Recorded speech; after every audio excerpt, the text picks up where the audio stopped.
Shopify Masters is powered by Shopify, the easiest way to sell online, in person, and anywhere in between.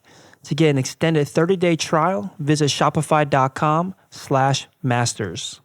Most of the content that we now put on Instagram is actually customer created.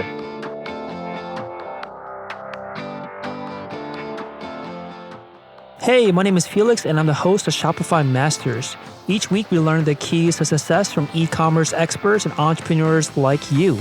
In this episode, you'll learn how to perform quality assurance on your products as your business grows, the benefits of moving from part-time workers to full-time employees, and how to encourage your customers to create your social media content for you.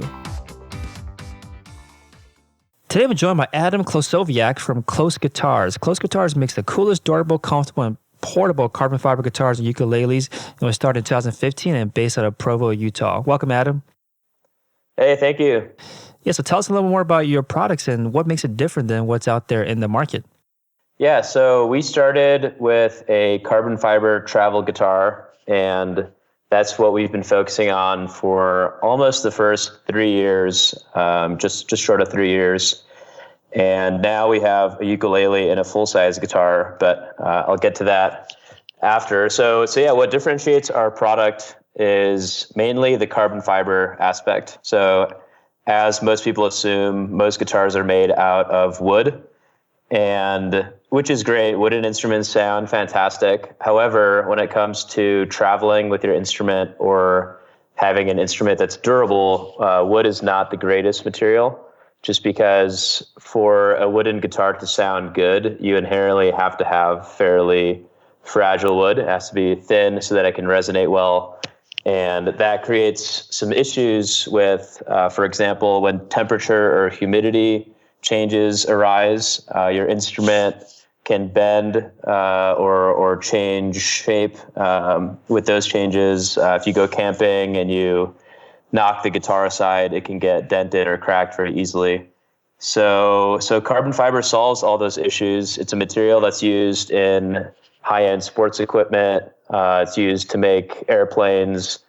If people cycle, many professional bikes are now made out of carbon fiber. That's been happening for many, many years.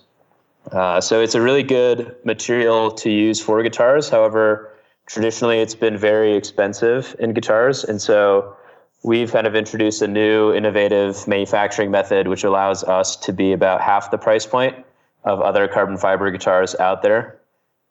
So that's kind of the unique aspect of it. So I'm assuming this unique manufacturing style, that's like a trade secret that you guys have. How did you come across, how did you approach designing, go into too much details if you don't want to, but how did you approach this process of figuring out how to make this affordable? Yeah, totally. So some of the process is a trade secret, but some of it is actually quite obvious, and we market it. So most carbon fiber guitars are full carbon fiber. So the main three components of a guitar are the neck, the soundboard, which is the flat panel in the front, and the body in the back.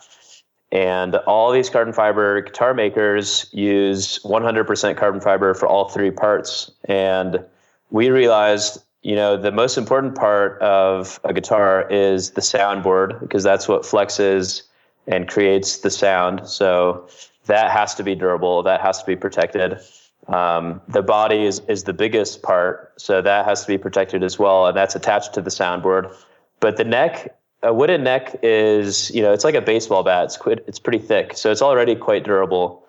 And it's also the most intricate shape. There are many angles on it, a lot of different contours that are difficult to shape with carbon fiber. So our approach was, let's make the sound producing part, the most important part of a guitar, out of the durable material, because that solves the pain point. And let's keep everything else out of wood, so the neck and the bridge, which is already a very established product that is quite cheap to source.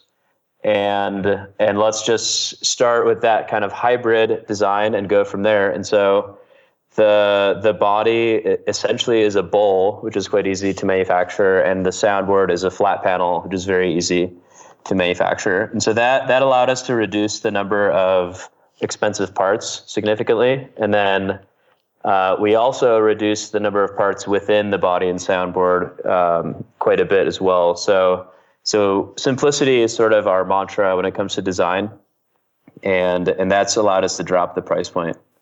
So you're basically creating a brand new product or a brand new way to create an existing old product. So I'm assuming that there was a lot of testing involved during this process. It looks like a product. Well, the price point is obviously a higher price point. I'm assuming it's also probably costly for you to manufacture as well. So you want to get this right. How were you able to test? How was the development process between testing the product with customers and then going back to the manufacturers to make tweaks to make sure that it was actually you're creating a product that the customers wanted? Oh yeah. So there are a couple of different tools that we used. My brother and I started the company together, and before we started the company, my brother had actually made this first guitar for a school project. And this was while he was still a senior in college, and he made the first one, and he kind of showed it to everyone in his class, showed it to all of his friends.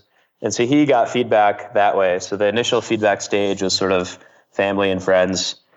And then I was visiting him for a ski trip. He lived in Utah at the time. I lived in New Jersey. And so we started thinking about it as a company rather than just, a project for fun. And then that's kind of where the market feedback came back. So we looked at what currently exists, what doesn't exist, and we realized there's no affordable carbon fiber travel guitar or no affordable durable guitar. And so that was kind of the market feedback. And then I would say the customer feedback, the last stage, came in our first Kickstarter. So after getting the family, friends, and market feedback, we came up with our MVP, and we launched a Kickstarter. This was June of 2015, so just short of 3 years ago. And we got our first 70 customers there. And, these people, as most people find with Kickstarter, were the most willing to give us feedback even before they got the product. Many people asked, hey, are you going to add an electric pickup? Hey, can you make this lefty? And then we realized, oh yeah, there are lefty guitar players. So things like that started coming up, and because we were manufacturing everything ourselves at first, we were able to incorporate those changes quite easily. And so yeah, those are kind of the three stages, I'd say. Got it. So there was already a market out there for a carbon fiber guitar, so you knew that there was demand for it, but it was just way more expensive than what most people could afford. So you already knew that there was a market there. And then in terms of trying to get the customers to be interested in your particular product, you launched a crowdfunding campaign, which was a success, it sounded like. Now, you mentioned that you're manufacturing the products yourself. Like, what does that mean? Like, are you guys like guitar makers? Like, are you doing this in your garage? Like, how were you able to create those guitars early on? So when we first started, Ian made, that's my brother, Ian made the first guitar just on campus in the school labs. He was a mechanical engineer. And so he used those facilities to make the first one. He bought the neck from a pawn shop, made the carbon fiber parts himself. And then we won a summer accelerator at Princeton University. That was that first summer of 2015. And so we were there for 10 weeks, and we started manufacturing them in the dorm, which turned out to not be allowed. So that operation actually got shut down pretty quickly, and we found a warehouse in Provo where Ian went to school. And yeah, with this warehouse, we had a lot of room. We knew all the production that had to happen, and we just started iterating. And the goal eventually is to outsource most of the part production, but to always remain the assemblers. Because when it comes to a guitar, when you pick up a guitar, when you pick it up and you say, wow, this feels amazing, usually that effect is produced in the last hour of the production of that guitar. So action is the name for the height of the strings, between the strings and the fretboard. Usually when people don't like the feel of a guitar, it means the action is way too high, and so it hurts their fingers to play. So making sure that action is just right, making sure all the frets are very smooth and level. And we always want to control that because that is really the first impression that someone gets with a guitar. But as far as scaling goes, outsourcing part production is the wiser move for us.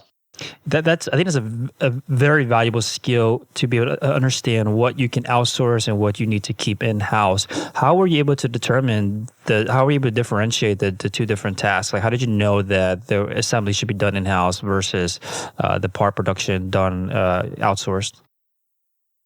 So I think usually it starts with the question, what is the most important to a customer?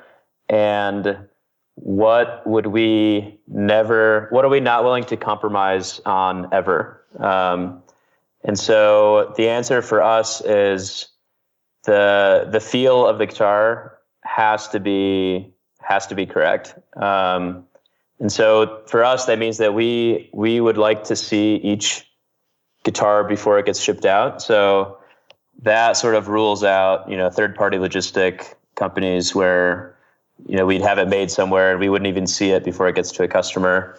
And then it gets to, like the production of the neck. We could do it ourselves, but if we had to double our order in a month, then that would mean we'd have to hire more employees. So we'd have to recruit, we'd have to interview, we'd have to hire, we'd have to train. It'd be quite a process. And so it'd be tricky to scale. Whereas, if we have a supplier that produces 100,000 necks a month for many different guitar companies, then us doubling 1,000 to 2,000 isn't a problem at all for them. So that question is sort of what part in our process would be very difficult to scale, and does that impact the other question? Does that really impact the user experience if we make it or if they make it? So I think balancing between those two of being forward-looking and thinking, how can I scale this effectively without compromising our brand quality is really the way to answer that question. Now, you mentioned that you want to see every one of your products before it goes out. You want to get your hands on it. You want to make sure it's something you want to put out there. How do you scale that part of it? What's the operation like to make sure that you guys are able to do some quality assurance on each product before it goes out? Right. So now we have one bigger warehouse. We expanded about a year ago. And the assembly process sort of snakes around the warehouse. So it starts with combining many of the parts together, so soundboard to body to neck. And the final step is what we call final inspection. And it's just a desk where we have one of our employees who is most knowledgeable on all parts of the guitar. And he goes through a checklist and goes through each part of the guitar, makes sure that this is correct, that's correct. And then once it passes his approval, it goes onto the final inspected cart, and then that goes to the packaging station. And we have we try to quantify our manufacturing as much as possible. So for the final inspection, we have an internal Google survey that we've developed. So the checklist is actually going through this Google survey, and whenever we have issues, for example, let's say there's a scratch on the neck that shouldn't be there, we check that box, and then when we look at the data of that survey, we see, this week we had 10 scratches on the neck. That must indicate that there's something wrong in one of the processes because something is getting scratched that it shouldn't. So we start analyzing, where could that scratch be being produced? Is it our supplier? Is it us? If it's us, what station? And then once we identify where it's happening, we try to find a solution. For example, putting plastic Saran wrap on the neck as it goes around. That prevents all mistakes from happening. So final inspection is kind of the end point, but it gives feedback to all the other parts in the manufacturing process. I love that. I love that you actually try to improve the manufacturing process. I think a lot of times when people do add in quality assurance, it's just a matter of, okay, this product is going to pass the filter, so let's just remove it, but then it doesn't send that feedback back to try to avoid having those issues in the first place. So now when someone is hired for that position, that desk that you're talking about, if someone else out there is listening wants to have someone that does like quality assurance for their product, what is that first day like? How do you begin to teach them how to check the product and ensure that it is of quality that you want? So we've never hired for that position in particular externally. The way we train almost all of our employees, and we have 15 manufacturing employees now, is everyone starts with one task, and we have a training program that they receive for that task. We have a video for the task. We have a written checklist. And there's also an instructor that walks through the new person on how to learn that task. And they quickly become the master of that task, and they quickly have the sole responsibility for all those parts. So we've broken down the process of building into just over 100 different steps. Some steps take 5 minutes, some take 30 minutes. And yeah, each person progresses through these different tasks, and eventually they might know 20 to 50 tasks. Some of the employees that have been with us the longest, they've cycled through almost all of them. And so when we when we choose a person for the final inspection stage, that person typically has many tasks under their belt because they understand what they're looking at in the final inspection phase, and they're not just looking, okay, I'm trying to see if there's a scratch. Rather, they're thinking, so the neck is most processed in these 3 steps. And so if I'm seeing this here, that means that's the first place I should look. And they understand how the guitar came together. And so they're able to very effectively inspect and also provide feedback. So we usually have people that have a little bit more experience within the company get to that position rather than hiring someone cold off the bat. So are these like shared employees with other people that need assembly, or are they solely focused on KLOS Guitars? Just KLOS Guitars. Yeah, not everyone is full-time. We have many part-time as well. We employ many college students who look for 20-hour per week jobs. We're moving towards more of a full-time employee focus, but in the very beginning, the labor pool is much more available with college students, and it is definitely a bit more affordable too, which being a very lean startup, we always appreciate that. What are your thoughts on that transition going from a part-time workforce to more of a full-time workforce? And what kind of benefits come with that for your company? The main benefit, I would say, is regularity in scheduling. So that's one big benefit. So it's quite difficult to run an assembly line when you have, at our peak, we've had 21 employees. When you have 21 mostly part-time employees and you're trying to pump out products that have deadlines, and you have to schedule, like, okay, this person's coming from 4 p.m. to 6 p.m. and he's doing this step, and then the next step builds off of that step, but this person's not coming until 2 days from now at 11 in the morning. It sort of becomes this logistical nightmare. So to have a core team that's smaller, that is there all the time and can be robust in terms of switching tasks as demand fluctuates, that is very, very useful. Another benefit is if someone's there full time for a longer period of time, their experience just builds up, and that really helps with quality control. That experience starts diminishing error rates, and so there's a big advantage there too. Makes sense. So you mentioned something in our pre-interview, which was about how you're able to apply a successful e-commerce approach that's different than, or very different than, the traditional guitar industry. Can you speak more about this? Like, how does the traditional guitar industry approach e-commerce or retail in general? How do you guys try to approach it? So when we were first starting, we had this innovative guitar, quote unquote. But if you take a step back, and look at our company at a high level, you would say, oh yeah, they make an interesting guitar, but it's still just a guitar. So in the beginning, we were thinking, how could we further differentiate ourselves? How can we be different so that when someone sees our guitar, they don't think, oh, this is just another guitar? And we realized that most guitar companies, their approach is, let's make a guitar and then try to get into Guitar Center as fast as possible, because that's where people buy guitars, and that's kind of the lowest effort in terms of getting your brand out in front of customers. And so around when we were starting 2015, the buzzwords in e-commerce were kind of Casper mattresses, Warby Parker, bonobos. So direct to consumer. Right, direct to consumer. And so they were taking a product that is very physical, that people usually want to try on, touch, feel, smell.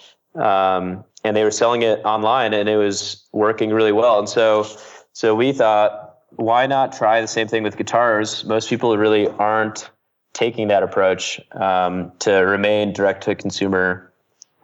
And so that's kind of what we started honing in on. And that led us to another strategy that was very different than what other guitar companies did. And that was namely producing marketing videos that were very sort of funny and eye-catching and not really traditional guitar. So to give you an example, we came out with a YouTube video of me golfing with one of our guitars. And the inspiration came from Blendtec. Are you familiar with that company? Yeah, will it blend? Yeah, exactly. Yeah. So they have a blender, right? They blend these iPhones, and everyone's just like, oh my God, what are you doing? But it's hilarious, and it catches views, and people love it. They share it, they spread it. And so we were thinking, okay, our guitar's durable. We can either tell people it's durable, or we can show them it's durable in a funny way. And you would never see Martin guitars or Taylor guitars taking one of their guitars and, hitting a golf ball with it. That'd be such a brand no for them. But for us, we didn't have a brand when we were starting. We were essentially nobody, so we could do anything. We didn't have anything to damage. So that's kind of what we started on the marketing side. So we started producing these funny videos and releasing them. And the golf one almost got 3 million views that first summer. And that was great top of the funnel marketing. And that really fueled our desire to remain direct to consumer for a long time. So replicating that in-store experience by having amazing demos with our guitars, amazing images, high resolution images, a good Instagram, good Facebook, a blog. Reviews are key. We now have hundreds of 5-star reviews, and oftentimes when I'm talking to customers, they'll say something along the lines of, yeah, the reviews are great. I'm really looking forward to it. So that builds a lot of credibility. And I really haven't seen many other guitars taking this route. I think it's definitely risky going direct to consumer. I still think that most guitar sales do happen in physical retail, and physical retail is on our horizon. We're actually partnering with a store called Beta, which has been labeled as the Shopify of physical retail. And we're launching with 5 of their stores in 3 weeks. And so that'll be our first test in physical retail to see what this guitar does when it's in front of people and in their hands. Yeah, I think even if you are not currently in physical retail, just having that online presence will certainly help once you do transition into physical retail. So these videos that you were producing, how many videos are we talking about? How often were you putting out videos, and are you still putting out videos today? So we made that first summer we made the most of them, and so let's see, we made a golfing video. We went kayaking with the guitars. We played tennis. We played baseball with it. But the goal wasn't to always keep making these videos every week. So we only made a handful, less than 10. The goal is to have that be the initial funnel, the initial kind of get someone's attention, and then remarket to them with a demo showing, hey, okay, the guitar is durable. You saw this funny ad, but it actually sounds amazing. People love it. It feels great. And it's unique for X, Y, and Z reasons. So that was kind of the strategy there. And now we're moving more into really showing that the brand is high quality. But we do still use those clips. Our latest effort on that front was actually with our ukulele. We designed a durability test series. So we wanted to break our carbon fiber ukulele because we wanted to see how durable is it? And a lot of people ask us that question. So we first hit it with a metal hammer, and then we stood on it, about 250 pounds, 2 people together stood on it. We then dropped a 30-pound cinder block on it from 6 feet, and then we ran it over with a Prius, and it survived all those tests. Wow. And it only broke when we ran it over with a Toyota 4Runner. But yeah, those videos were definitely captivating. Yeah, I think that what you're going for is just having this kind of evergreen content, and it's certainly still working to this day to get people into your brand's universe for them to first hear about it. And were all of these videos done in-house? You hire a company to help you produce them? We do them in-house, yeah. So one of our other co-founders, who is we brought on as a co-founder later, he was excellent at video production. That was kind of his side passion, and so most of the videos you see on KLOS Guitars are produced by him. So Jacob Sheffield is his name. And yeah, so we produced them in-house, which gave us a lot of flexibility in terms of iterating, tweaking, and that was really, really essential to the early stages of the company. So this 3 million YouTube views over just a few months for one of your videos. How do you get the ball rolling on a video like that? How do you even kickstart, I guess, the virality? So those views were actually on Facebook. And, virality, everyone analyzes virality. And I think the conclusion most people come to is you can sort of engineer virality to a certain degree. If you produce a video and then release it with some partners all at the same time and coordinate, you can ensure maybe tens or hundreds of thousands of views. But to get to the million stage, it's a big luck component. I'd love to be able to say, we did these 10 things, and if you do this, then it will produce the same result. But it was kind of lucky, to be honest. I mean, we released it. We put some money behind it. I had a few friends who were working at Facebook, and they had some Facebook ad credit vouchers, because at that early stage we didn't have any money. So we were trying to find resources wherever we could. And only an $800 ad spend got us almost those 3 million views. It was just a very share-worthy video. It was under a minute long. It was really funny. It was released in the fall, which was timed well with golfing season, which is wrapping up. So it was kind of relevant to the time. Yeah, that's kind of what happened. Have you been able to replicate this success? We actually haven't. No, we've tried, and we've gotten some videos to have 500,000 views after that. But most of those videos had much more ad spend behind it. And I think it's also important to note that even in the last 3 years, the Facebook algorithm has changed very much in terms of what gets shared, what can go viral in the news feed and all that. So I think virality is great, but it's something that you can't count on because it's not really sustainable. It can give you these pushes that will help, for a week or a month. But in terms of building a sustainable business, I think it's much more effective to think about what can you do that's regular and stable and predictable, and then now and then focus on maybe a viral video attempt and see if that can take off. Mm-hmm.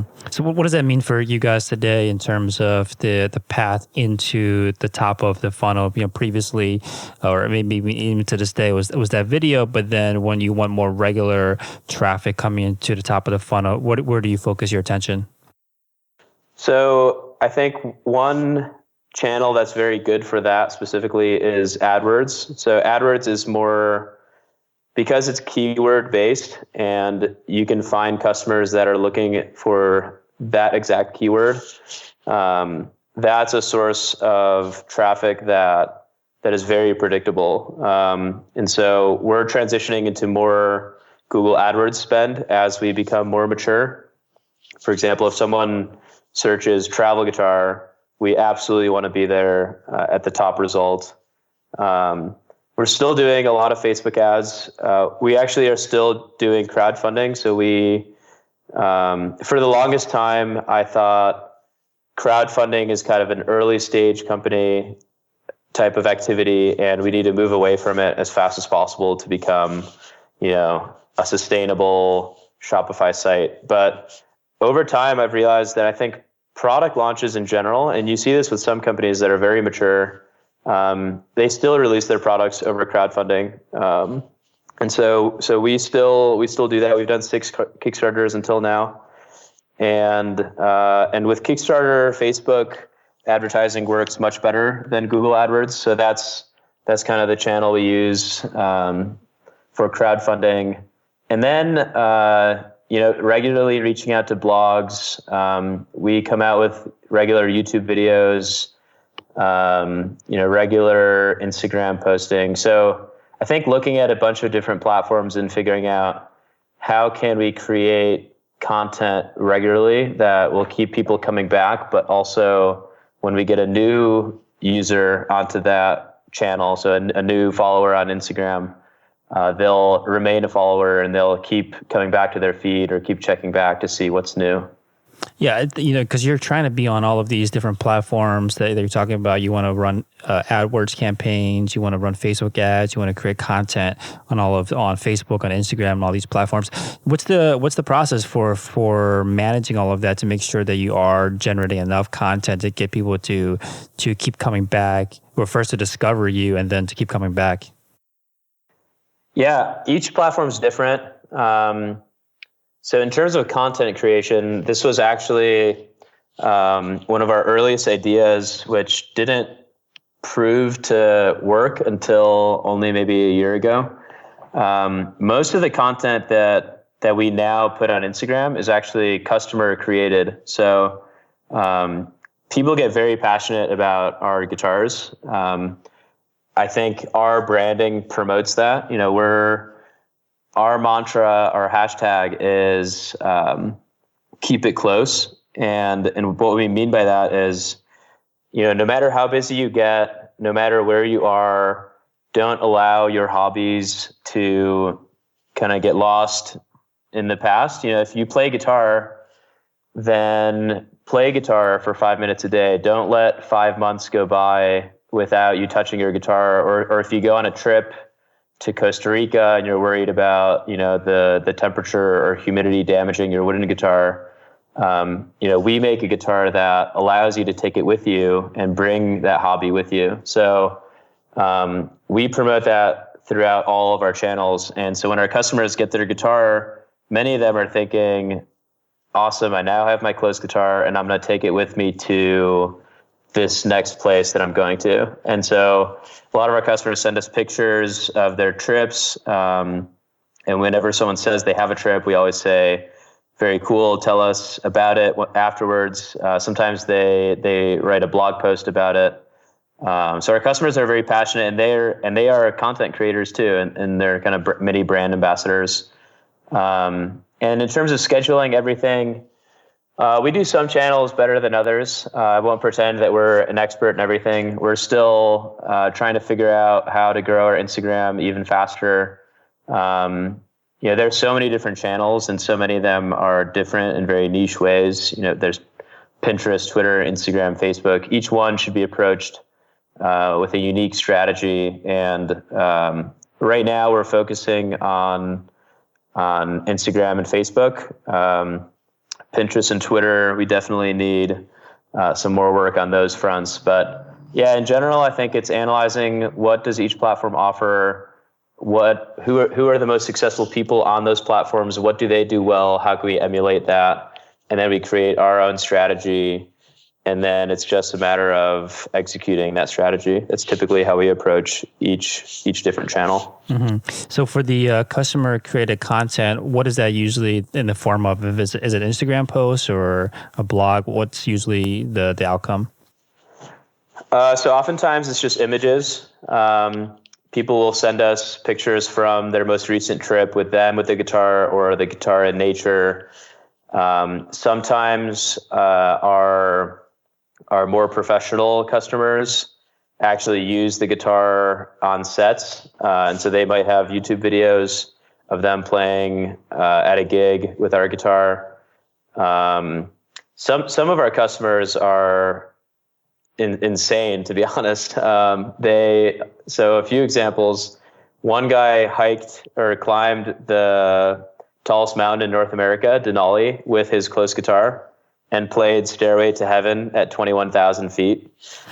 And so he sent us a picture. That was really incredible. And he also wrote a blog post about that. So we have a guest post on our website about him. Another guy is sailing around the world with our guitar. One person biked from Montreal to San Diego, 10,000 kilometers with our guitar. So some of our customers, they embody the brand that we've created. And that, to be honest, for me is the most humbling and amazing part of starting this company at all, because for someone to understand the brand and then take it into their own hands and shape it to something that impacts their life, I think is kind of the goal of what every lifestyle brand has. Yeah, I think these in the wild photos that you're talking about are the most valuable and the best forms of content to get people to trust the product that they're going to buy for the first time, because it's a combination of like an unboxing video with a lifestyle that you can create with that particular product, and like a review all wrapped together because it's produced by, and it's also unbiased, right? Because it's produced by a customer. So how did you? It sounds like you tried this approach a bunch of times, but it didn't really take off until about a year ago. What were you doing to encourage people to encourage your customers to share and create this kind of content? So in the very beginning, this strategy we had right from the very beginning, but in the beginning we didn't have any customers and we didn't have any guitars. So right.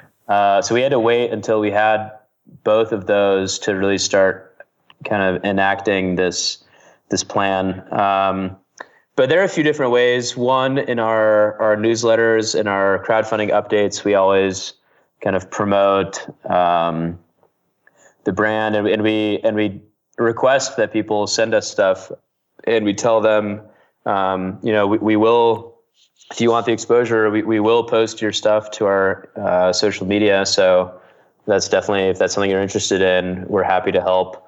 When customers email us specifically, oftentimes we'll have a chain back and forth about, someone says, hey, I'm going to this place, I'm thinking of buying the guitar.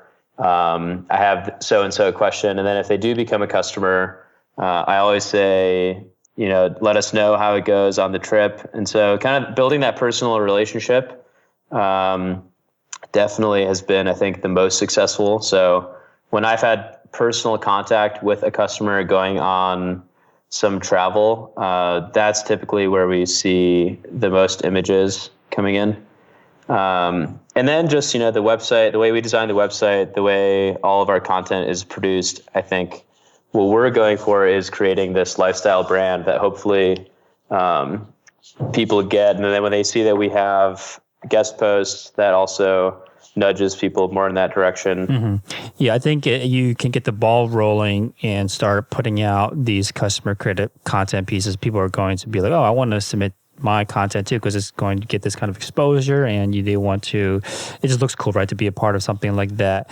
And I think an important that you're saying that, try not to let the relationship with your customer just die off after they place an order. Have that kind of follow up, because they, obviously are giving you rewarding stories just because you're now hearing about how people are taking your product and changing their lives with it. And then, of course, they're producing all this great content that you can share with your customer base after.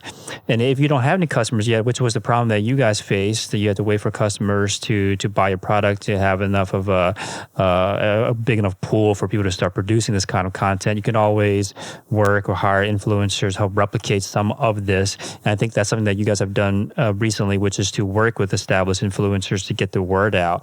Can you talk a little bit more about this? Like, what kind of influencers are you working with? Yeah. So there are many guitar influencers on YouTube. YouTube, I think, is the biggest channel that we're kind of targeting with influencers. And these YouTubers do unboxing videos all the time. They do demos and reviews of products. So usually it's quite simple the way I approach it. It's just I try to find the influencers that have the most subscribers, the most views, and someone who, when I watch their content, I think they do a really good job. And I just reach out to them via their email on YouTube, and I usually propose, hey, we have this guitar.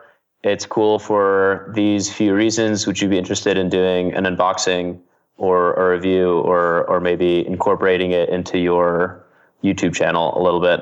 And people have been very receptive to those reach out efforts. And I think there is a wider trend, and you'd know this better than I would, since you talk to so many Shopify owners, but it seems like people are supporting smaller companies more and more. I think the vibe that I get is that people are trying to support their local brands. They're trying to support entrepreneurs more. It might be just because I'm now getting more and more into that space, and I'm getting older that seems like it. But I think that effect is very useful. That trend is very useful for people like us. When I reach out to people and I say, hey, we have this new guitar, I think a lot of influencers appreciate that people are still trying to innovate in the guitar space, which is very established and has many established players.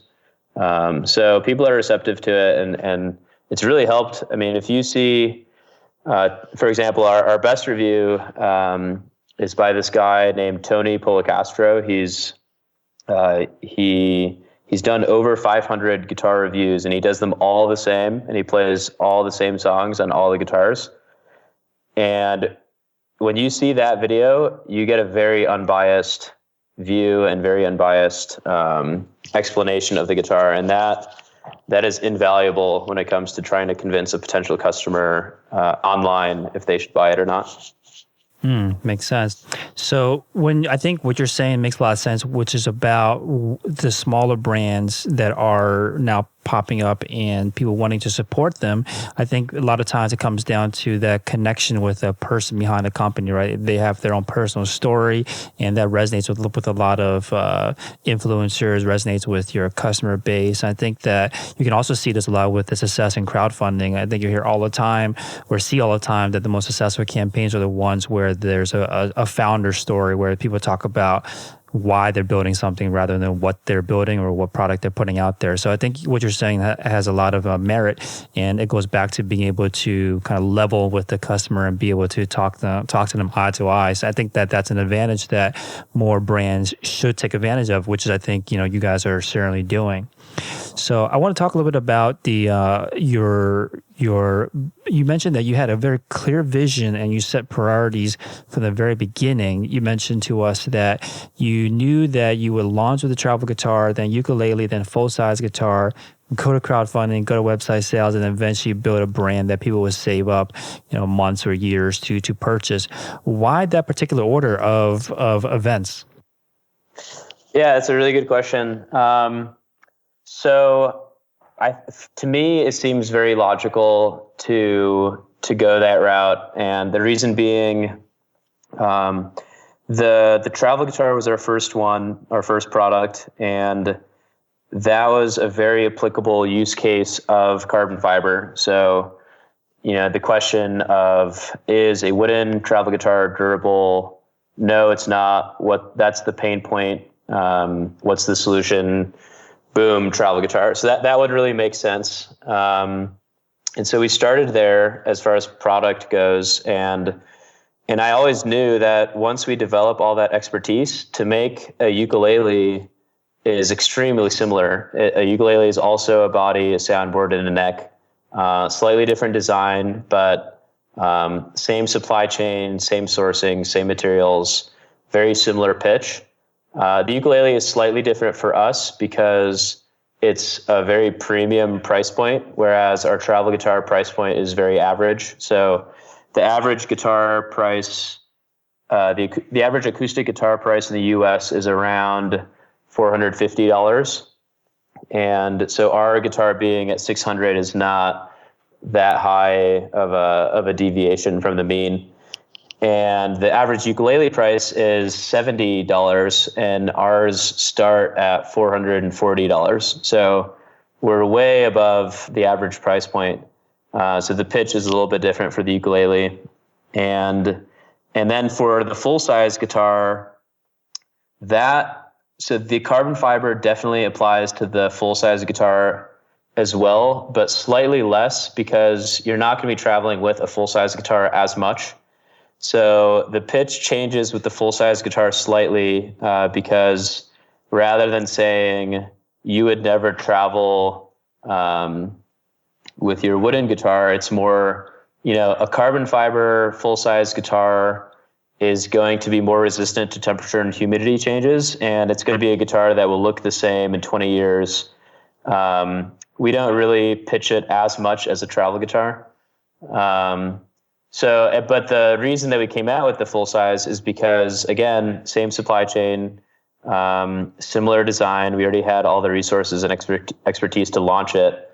And the acoustic full size guitar market is bigger than both the ukulele and travel size guitar market combined. So that was a very lucrative market expansion for us.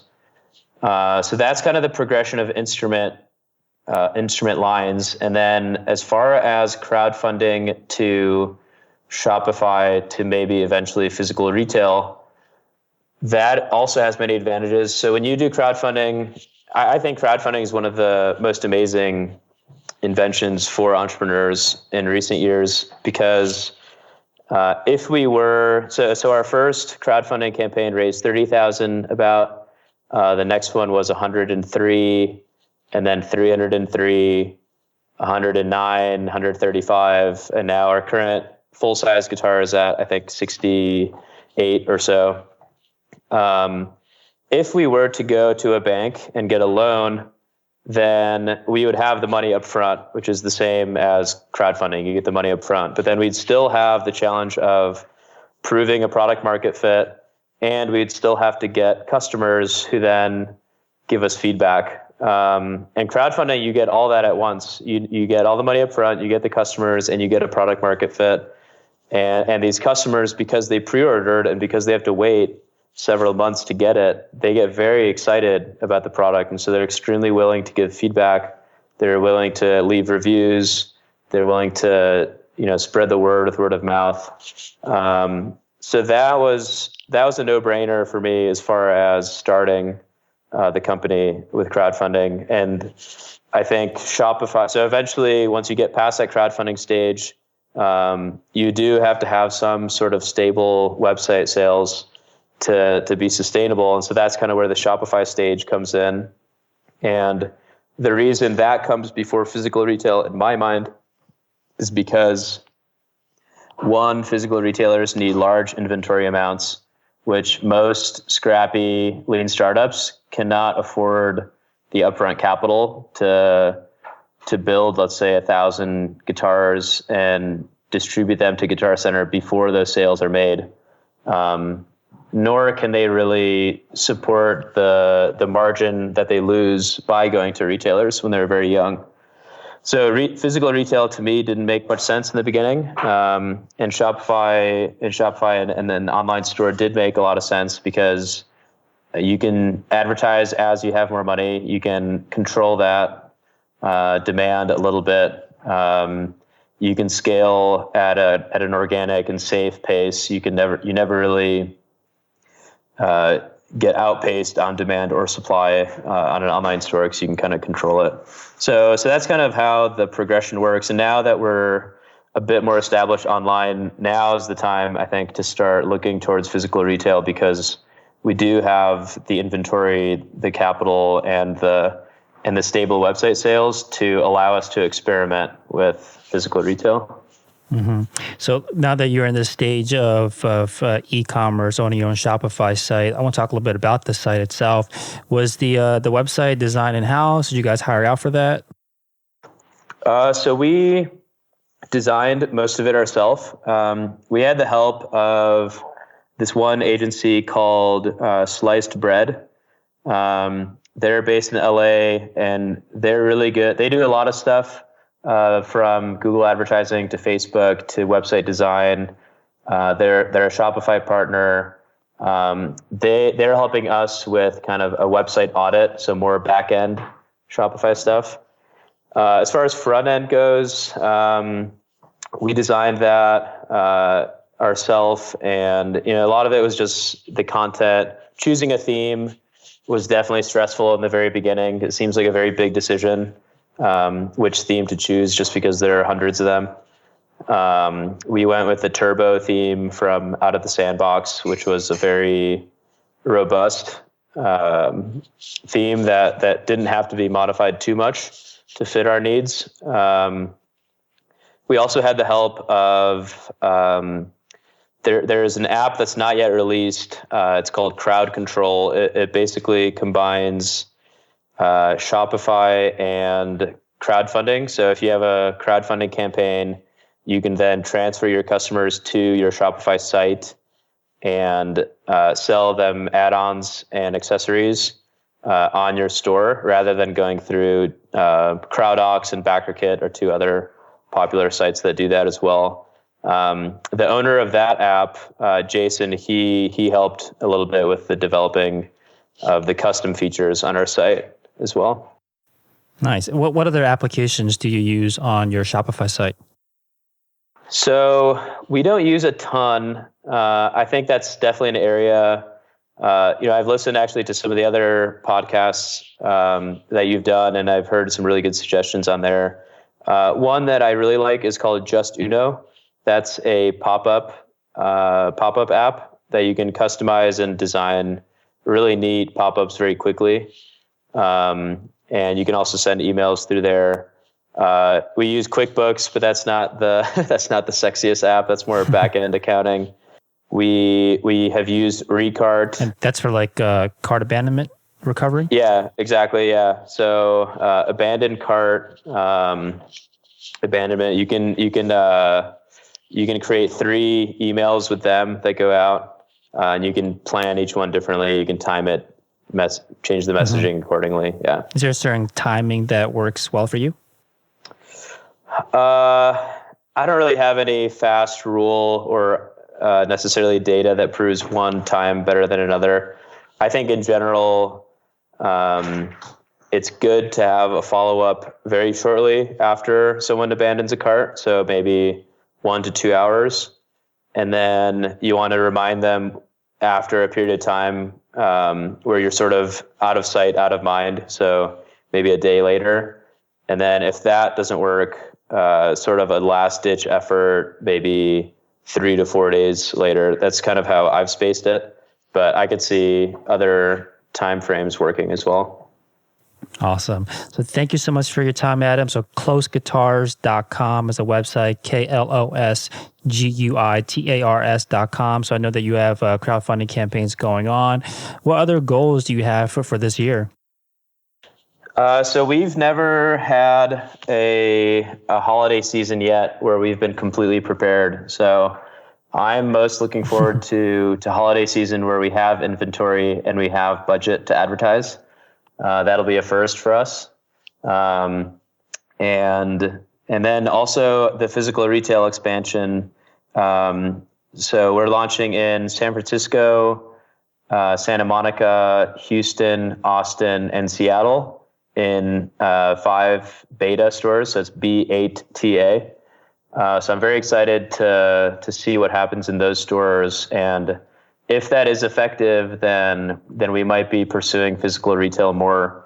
And we have a big trade show on the horizon at the end of June in Nashville, which is kind of the hub of music and guitar. And so we'll see how our interactions with retailers go there.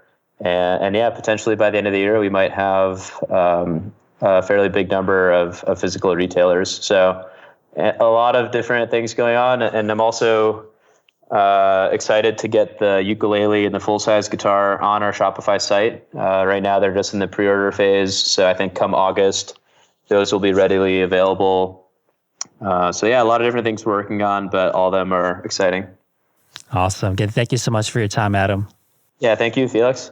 Here's a sneak peek for what's in store in the next Shopify Masters episode. I mean, there's still times now where there's like a little bit of self-doubt. Like, is this the real thing? I don't think there's ever a moment of pure clarity. Thanks for listening to Shopify Masters, the e-commerce marketing podcast for ambitious entrepreneurs. To start your store today, visit shopify.com/masters to claim your extended 30-day free trial. Also, for this episode's show notes, head over to shopify.com/blog.